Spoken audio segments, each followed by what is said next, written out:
So we've got our placket pieces here. This is our bind and this is our main placket that we see on the outside. So what we'll do to start off with is just fold the bigger placket in half, and we're going to make sure yours looks like this, because if you do it the wrong way you'll end up having to sew it in the wrong way. Yeah. So once we've got it folded in half, then we can use our template and just put that in against that inside fold that we've just created. And these will be near the irons. There'll be some for you to use. And this little cardboard piece that I've got here is basically the placket without any seam allowances.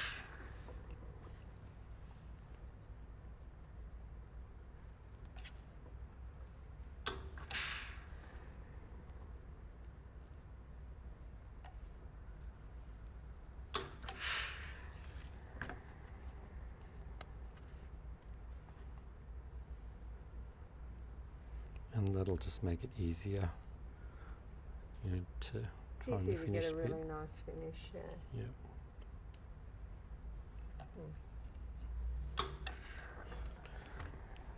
So do that first.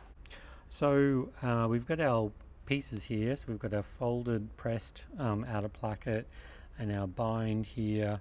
And what we need to do here is just, you can see that when we match this up and put this bind along the opening here, that we've got this different length here. So what we need to do is just pop in a pin which is halfway between here, because this is where we need to stop stitching. So our stitch line is going to come up and stop here, and then the same, we're going to match it on this other side as well. That just stops a centimetre before the end. So 1 centimetre seam allowance.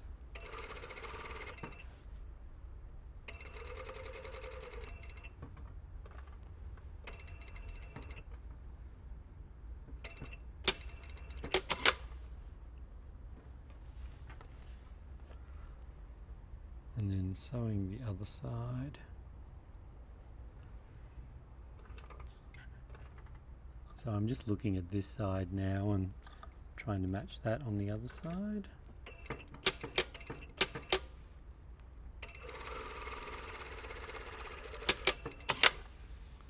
Okay, so I've done both of those.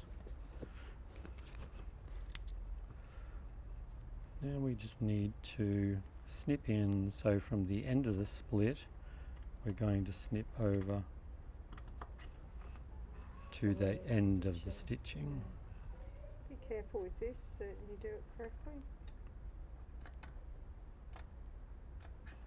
Because we need to do this. It's really tempting when people sew this on to sew all the way to the end, but the thing is we have to clip in here, so we've actually got this little flap of fabric to play with. If we just clip all the way to the end, we've got this, but it's square and it doesn't, like, it just has a cut edge on it, which doesn't work at all. Finished edge. Yeah, so you can fold that up and do a little bit of a finger press. That's going to hold that up there. And what we're going to do now, I'll just do it and come back, is we're just going to press these two in towards that seam allowance. So I'll be back. So I've pressed the bind towards the seam allowance, towards the slash, and the same on the other side, just to sort of give a crisp finish there. Now this is still the wrong side of the shirt, so I'm going to flip it to the outside, and starting with the bind, I'm going to pull the whole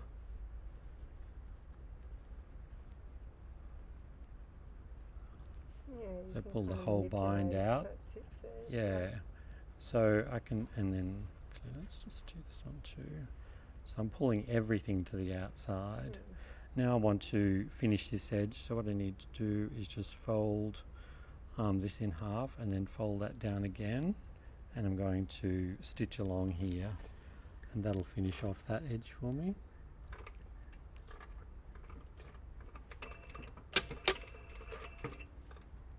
You could give this a press if you wanted to, but I don't find it's really necessary. Yeah, the calico is good.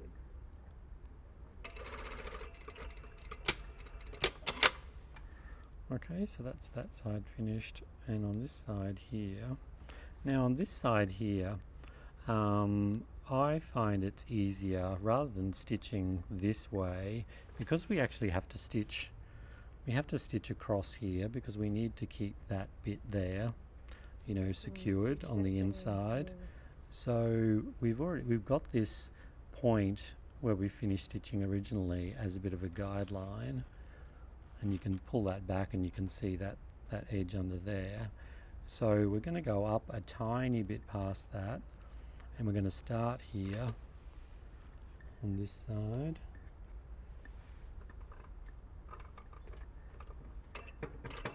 Oops. Going to go across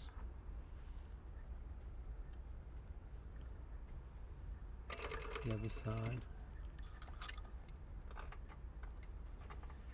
Stitching close to the edge stitching. Yeah, and you can see, you know, this is why we stitched those edges under before as well.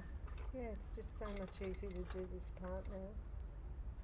And if you need to get the needle in a more precise place, then just use the hand wheel like Mark's Yep, done. so you Slow down. can just lift it up. Get a really nice finish. And see, this is, if I go one more, it'll go over the edge. So I can Sometimes you gotta move lift the foot up, reposition the fabric underneath, then put the needle down, and then off we go again. Making sure you don't catch in that other bound edge. It should sit flat out of the way, but just make sure that you're not sewing through it as well. It shouldn't sit under there, but No. okay. And the folded edge sitting just over your row of stitching here. Going all the way down to the hem there. Yeah, that's a nice finish. And you can see here, I haven't gone over quite as much, but again, you know, like if that's in matching thread, just see if you can see it. If it annoys you and you know, you could maybe unpick, you know, like back to here or something, and then do a back tack and go down. See how you go. I like to always check too that I've caught it in on the other side. Oh yes. Yeah, so always flip it. Make sure that you've caught that in. Now there is a little bit of a fold here, but there's no way that piece of fabric could come out there anyway. Yeah. So I think that's fine. I sometimes pop a pin in and check that I'm going to be stitching in the right place. Yeah. And with these, you can make them longer. Sometimes they have a buttonhole here. Button, yeah. Actually, like this one that here. One does, doesn't it? See, this is quite long comparatively, Yeah. but this is a men's shirt, remember? So, yeah. So they put an extra button in the middle, and then they've stitched It's just a decorative effect, really. stitched that button onto the bind so it there. doesn't gate. Yeah. It's done up. Yeah. And so now I'll just, before we go ahead, I'm just going to Neaten that up. neaten this up a little bit. And then we're going to sew the tucks in place. So I've got 4 notches for the tucks. So the first one goes over, match to match.